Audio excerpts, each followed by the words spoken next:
Who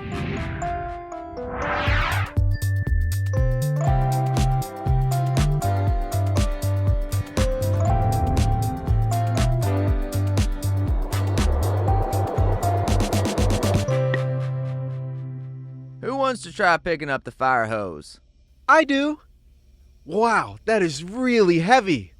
It's even heavier with water running through it. Let me try. That takes some muscles.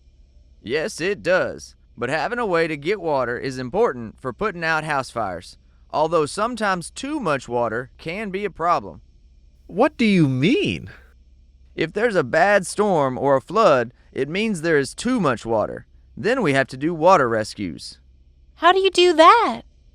We use boats and helicopters to rescue people from the water.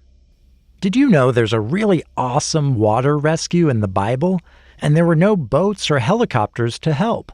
Pharaoh finally told the Hebrew people they could go, so the people hurried out of Egypt. They were happy to be heading to the land God had promised them. God went before the people, showing them the way. A pillar of clouds guided them during the day, and a pillar of lightning guided them during the night. The Hebrew people followed the cloud and lightning toward the Reed Sea. This was not the shortest way, but it was the safest way. As the Hebrew people headed to the Reed Sea, Pharaoh changed his mind. He did not want the Hebrew people to go, so Pharaoh sent his army to capture the Hebrews and bring them back to Egypt.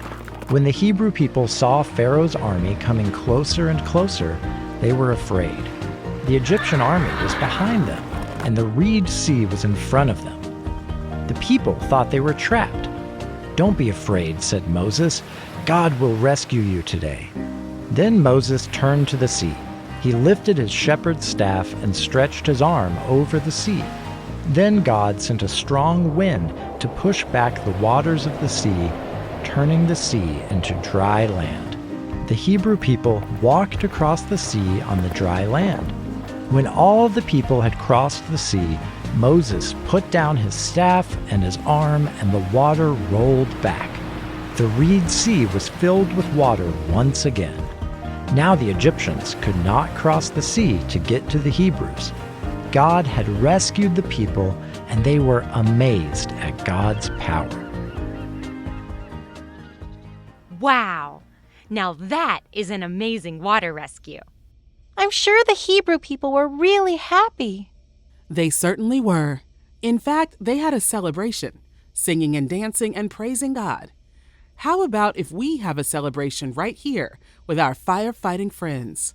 We can thank God for them and all God's helpers. I'm in. Can we order pizza?